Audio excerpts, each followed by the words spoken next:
بسم الله الحمد لله والصلاة والسلام على رسول الله. يعني ما لا والله قف يعني قف بني آدم إنه يسوق سكور ربه ولا يسوق ربه إنه تعنولا.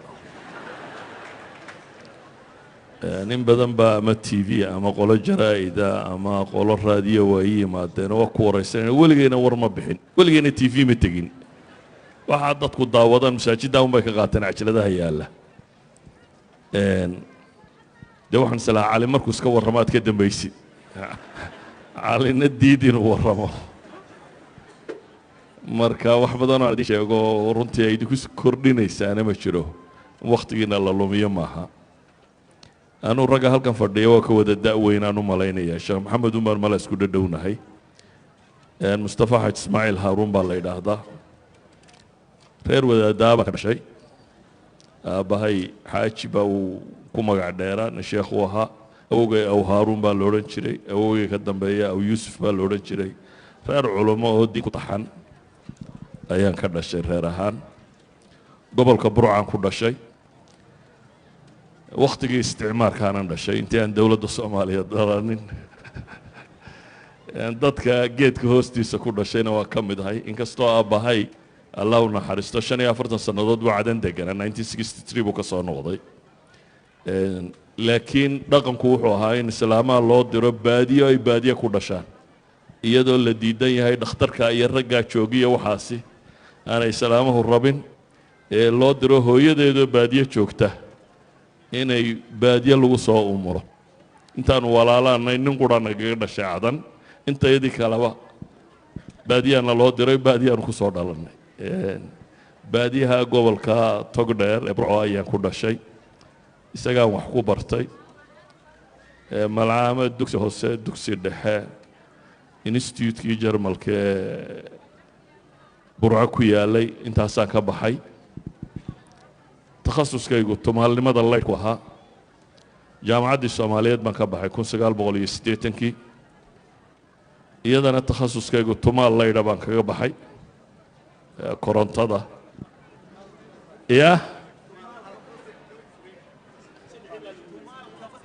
tumaalku waa farsamo yaqaan وفرسما يقان ليد باك بحي جامعة دا كديبنا واحد نقضي معلن دوكسيكا فرسما دا قعنته جرمال كردستان كويا لما قال طبعا معلن كان نقضي مركان مدو سنة دي يبرم لها تشوغي دولة الصوماليات باي حدي دولة الصوماليات مرة بوح بدنا كشيغو لكن انت ميلوده wax ku xidhi jirtay waan soo maray station police waa la igu xidhay NSS waa la igu xidhay xero gulwada waa la igu xidhay xero military waa la igu xidhay dhabarjabin waa la igu xidhay jeel waa la igu xidhay waligeena maxkamad la ima tagin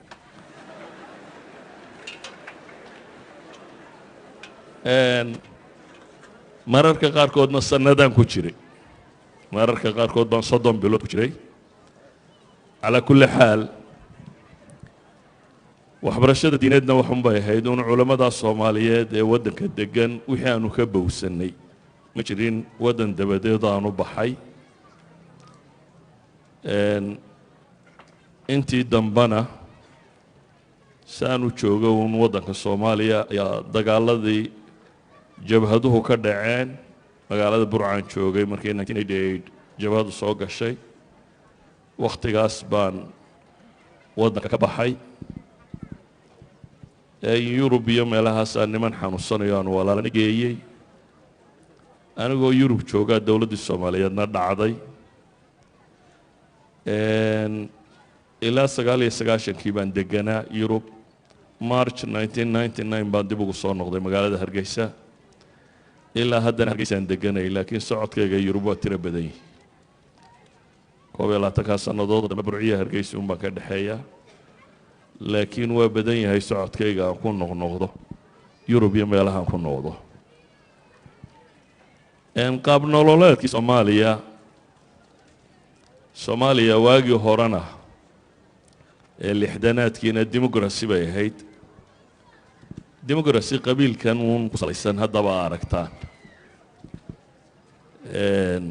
waxaan xasuustaa iyadoo 1969 68 meelaha markii doorashooyinkii dhacayeen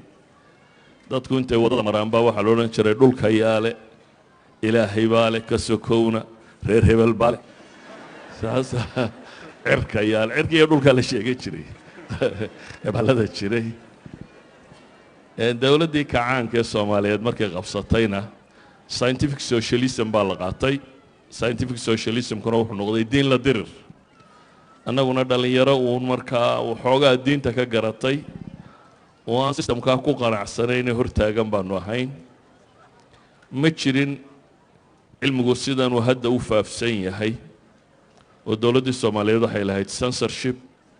aan ogolayn kitaab aan dowladdu ogolaanin waddanka ma soo geli jirin waddankuna sidan uu iminka isaga furaya isagama furnayn diyaaradaha dibadda ka yimaada only xamaroo ka soo degi jirtay lama ogolayn waddanka inta kale diyaarad dabadeed inay ka soo degto isaa daraaddeed wax kasta oo waddanka soo gala censorship faafreeb wax la yidhahdo soo mari jiray marka kutubtu almost mamnuuc bay ahayd haddaan qiso idiin sheego dhowr iyo toddobaatankii anigoo dumar tafsiir u dhigaya habeenkii baan dhigi jirnay guri madow habeenku markuu dam noqdo ayaad guri tegaysaa dabeetana halkaasaad waxoogaa dhowr dumaroo la soo ururiyey tafsiir ugu akhriyaysa tafsiirkan haystee markaa waxaa kitaabkan jalaaleynka la yidhaahdo jalaaleynadii waagaa dadku haysteen iskuma rakibnayn waxay ahayn jireen dhowr xaashiyoodba way isku jiri jireen dabeetana gal sare buu leeyahy ku daboolan habeenba labada xaashiyood aad dhigaysaad kala baxaysaa ila wuu furfuran yahay labadii baan la soo baxay habeenkii anigoo meel la sii dhukusaya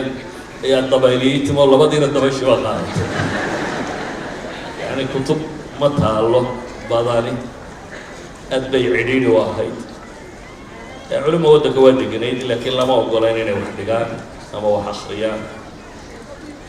bale waxaa laga yaabaa haddaad nin dhallinyaro ah tahay inuu kaa boqo waayo dowladda ku xidhaysa inuu kaa fogaado nin inuu tafsiir caama ama akhriyi jiray weliba soomaaliya waagaasi tafsiirka bisha ramadaan unbaa inta badan la akhriyi jiray waqtiyada kale kutubta fiqiga ama naxwa ama waxaasaa la akhriyi jiray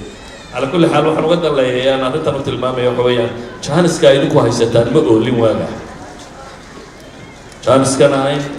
kutubtu baalka inaad jeeb ku sidataan ku jirto meel kasta lagu iibinayo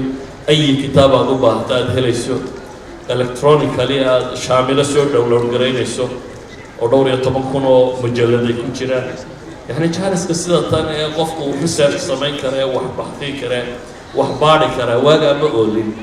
laakiin waxa yaalay dad committed oo dadaalaya mala daacadnimana ku jirto oo in ilaahay waxa ugu dhawaadaan ay ku jirto marka aanu qadiyada jecel inaan ku celiyo waxa weeyaan war nicmada haysataan ee ku saabsiisan diintu sida ay maanta u fududahay inuu qofku barto may jirin may oolin waxay ahayd wax aad u cidhiidhiya sidaad u xasilaysaana ay inta badan ku xidhnaanayso sida aad wax u akhrido xataa iyadoo wax akhriskaagu fiican yahayna aanad helaynin wixii aad akhriyi lahayd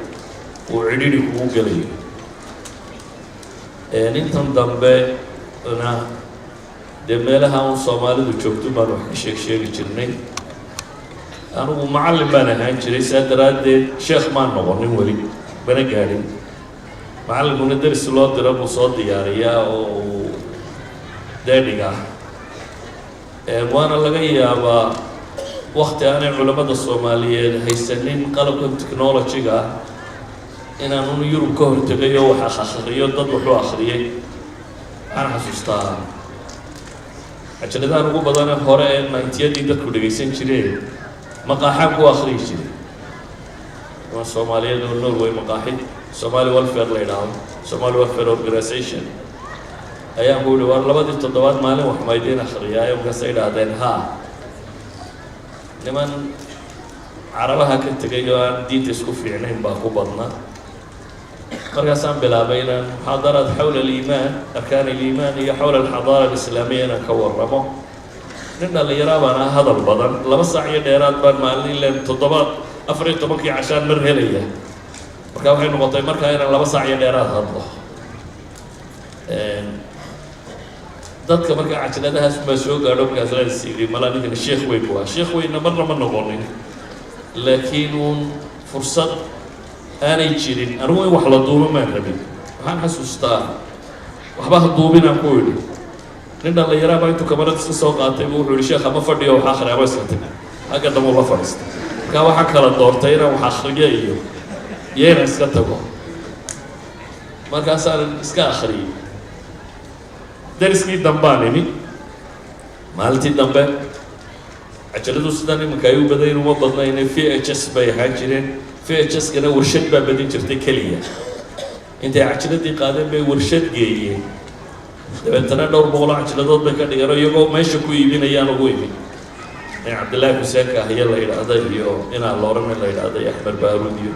iyagoo iibinayaan waar waa sidee dee waxaana iibinaysaa waxay dhahayn sheekh masaajidkaan kirada kaga bixinayna markaasaa iska aamusoo sirida masaajidkaan kirada alagaga bixiyo marka waxaan dadku duubayna anigu kuma talagelina inaan duubo TV-na weli ma tegin raadiyona weli ma tegin wadaadku su-aalaha badan uu dadka weydiinayana mala in isagu ka jawaaba bay ku fiican tahay anigu intaasaan ku gabagabaynaya wasalaamu calaykum